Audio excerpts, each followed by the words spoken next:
Hello again, everyone. Today is my second video in this Perfect Pairings for Fountain Pens series. And today I actually have a trio of pens, and they're all the same brand, and they're in this sweet little case here. This case is from hand-stitched leather tee, but it is a custom-made design to hold 3 fountain pens. I did not custom order it. I purchased this as is from a reseller. So that's where you can find that. Hand-stitched custom tee or hand-stitched leather tee is actually has a variety of really nice leather goods. So I'll put their link down below. So these pens are all Narwhal pens. And Narwhal pens and I have not always had the best relationship, and I will explain why. So I really dislike Narwhal nibs. None of these Narwhal pens, which I believe are all in the Schuylkill line. Schuylkill is a river in Philadelphia, and I believe that's where the company is, I think. But they have different names, which I'll go through as we get there. But their nibs are just not to my taste at all. So then why, may you ask, do I have 3 of these? Because I love their design. They are really inexpensive piston fill pens. Piston fill is my favorite. Piston fill just means that you have this entire area here, which is a reservoir built into the pen itself, and there is a piston that goes up and down inside the body of the pen, and you twist this end part, which I'm not doing because it's full. I twist this end part to put the piston down, and then you twist again, and that will lift the piston when you have the nib dipped in ink, and it will suck ink up into the pen. I also really like that each of these has an ink window here, so you can see what ink you have in there and how much ink you have left. And so I love the design. I really like these acrylic patterns that they've included on these. I believe that both of these were special editions. This one I've still seen around. This is the, I believe it's the blue Marlin color. This was the first one I purchased, and it was clearly, even though they look the same, they're not actually identical, because this one will not post. It just won't post at all. You put it on there, that'll just fall right off. And I think it was an earlier iteration of this model, but both of these, this is the Porpita Navy, so that'll post, but it still is pretty back heavy, so I generally don't do it with these pens. But sometimes, you know, if I'm in a rush or traveling with these pens, I will post them. So that's Porpita Navy, and then this is Asper Bronze, which I thought was really lovely. And then this one also posts. So I really like the design. They're not too heavy. I don't, you know, it depends on the situation. I don't generally like a super heavy pen, although I do have some super heavy pens, but this kind of specific. But these are really nice. I don't really plan, I mean, unless they come out with some really beautiful color, I don't really plan to expand my collection beyond these 3, just because I feel like, you know, they serve the purpose that I use them for well. And so let me go into why I don't like their nibs. At first, which I think has changed now, at first they only had fine or medium nibs. So I think I ordered 2 of these in fine because that was all that was available, and 1 in medium. And first off, I couldn't tell much of a difference between fine and medium. They were all pretty fine, in my opinion. And they really were not smooth to write with. And I know this may not be the experience that other people have with these pens, because I've heard other people say they like them, they think they're pretty smooth. I have not had that experience at all with all 3. All 3 were very similar in that they just didn't feel nice to write with, in my opinion, and they were really fine and really scratchy. So I've replaced all of the nibs on these, and I have replaced the feeds on these, because, so I'll open this one and I'll show you what I mean. So this is obviously the nib here, and then this back part is the feed. So all of these have, I believe, Yovo brand nibs on them, or that's who made the nibs. They're all stainless steel. And I ended up putting the Yovo feed in here as well. The feed will not always fit when you're replacing nibs on different pens. So for example, I don't think that the Jinhao pens will accept the Yovo feed. So that's another brand that I kind of have a lot of experience swapping out nibs with, because that's kind of where I started swapping out nibs because they're inexpensive and it's easy to learn on that. But so I knew that I wanted to swap out all these nibs. They have had so many different nibs in there. At first, I did not replace the feed on these. I just replaced the nib. And with just replacing the nib, this is kind of odd because the original nib was super scratchy and skimpy on ink. But whenever I replaced the nib, they were kind of gushers in an uncontrollable way, like too wet. So then I thought, well, what if I try to put this feed in there? And so I put the Yovo feed in there, and it completely solved the dumping of ink problem for these. And they still run a little wet, which I still find odd because the original nibs I did not find wet at all. Maybe the pen is kind of wet, and then the nibs are tuned so that they are kind of dry running so that they can counteract the wet pen. Maybe that's it. But I'm just assuming at this point. But so for the longest time, I tried to put as fine a nib as possible in these so that I could control the gushing. But that's not really something I needed to do anymore once I replaced the feed. But I do still have fairly narrow, or at least partially narrow, which you'll see why I'm saying partially, narrow nibs for the three of these. So I'm going to start with this one, which is kind of the least interesting of the three, I must say. But let me see. I have a little set of notes here to tell me what ink is in each of these. So let's go ahead and turn this piece of paper around. And this is, so like I said, this is the blue Marlin. Doesn't post. I always forget and try anyway. And this actually just has, it's branded for River City Pen Company, but basically I use this fine Yovo nib from them because it's what I had around, and I kind of wanted a fine nib in here, you know, because it does run wet, even though it's not gushing anymore. But I put this nib on here, and I thought, you know, this is perfect. I may end up swapping it out again for a different brand of fine, but I mean, this one's perfectly fine. But the reason why I would do that is I originally had, well, not originally, one of the nibs I replaced, the original nib, I'm going to close this while I'm talking so that it doesn't dry out. One of the original nibs I had on there was a Goulet pen black nib, which I don't even think they make anymore.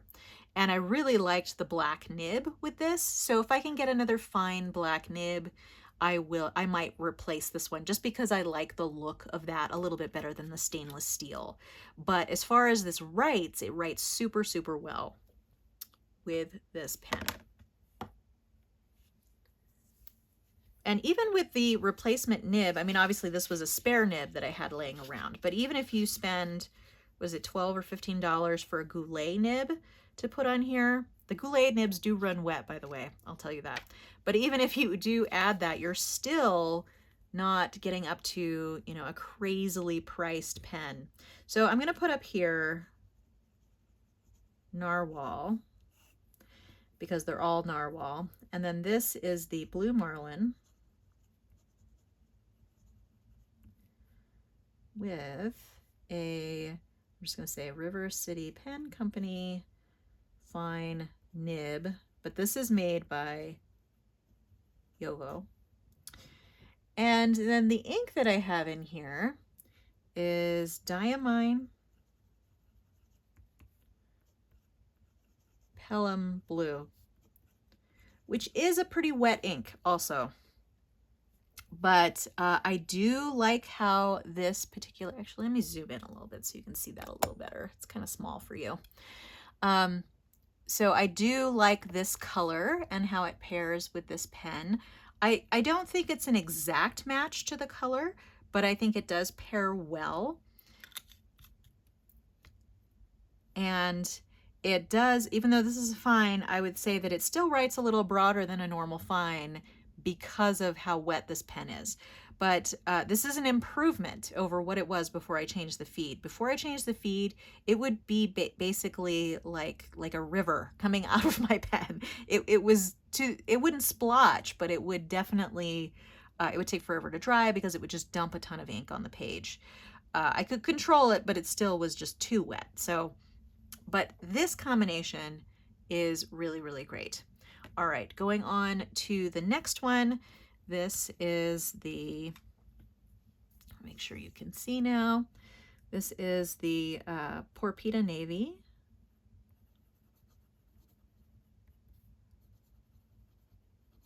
Which has this really lovely blue and brown combination here, which I really, really like. And then the nib that I've put on here, I've had this nib in a few different pens trying it out. This is a Penlux medium nib. This is another Yovo nib though, I think.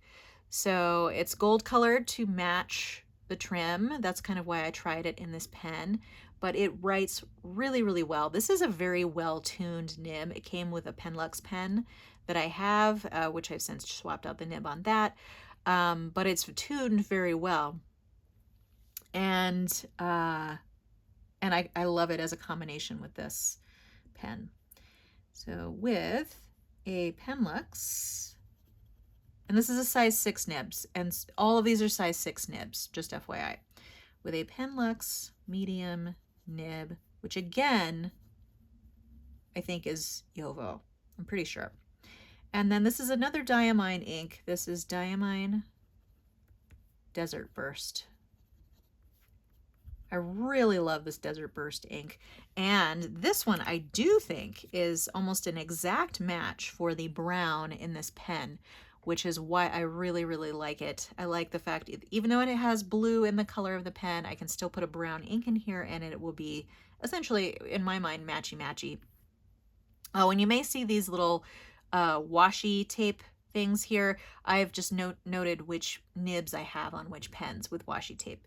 I use washi tape because it comes off really easily and it doesn't stick to the pen or leave a sticky residue. All right, so that is the second one. And then the last one has a bit of a special nib on here. So this is the Ask for Bronze.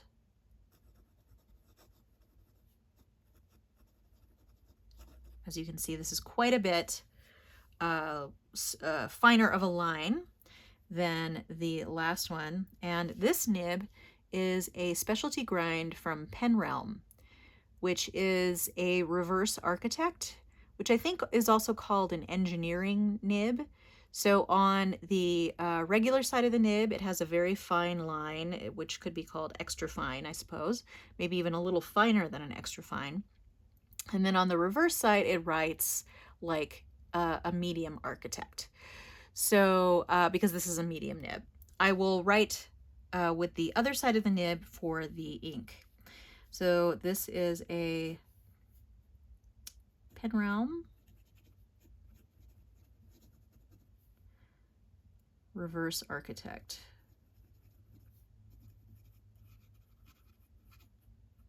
But this side is perfectly nice for writing, and because this pen does run wet, this very fine line does not feel scratchy. I can write really easily with it, and it's very comfortable. I probably should do some cross-hatching and squiggles with the other pens as well. I'll go back and do that.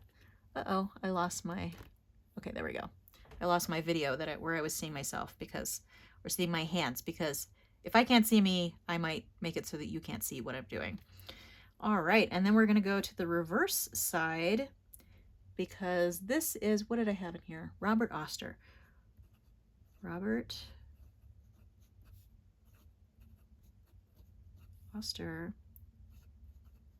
Carbon Fire, which is an ink I really love. I'm actually gonna write in cursive as well.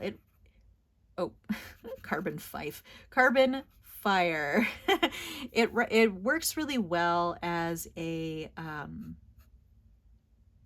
as when writing cursive or block lettering, I think. And the ink flow is great on the reverse side as well as the regular side. So you don't really have to worry about that. I have not written with the architect side for long writing though, so I don't know if it would eventually go dry, because sometimes that happens when you're writing on the reverse, just because it wasn't meant to be writing on that side for very long. So there you have it. Oh, and this carbon fire. So the carbon fire is darker than the blue that's in this pen, but for some reason, I really like this combination. And even though Robert Oster inks can run a little dry, I don't think that this one does, the carbon fire, because it's wet but not too wet in this particular pen, which is why it makes it a perfect combination. Actually, let me go ahead and get back to this one.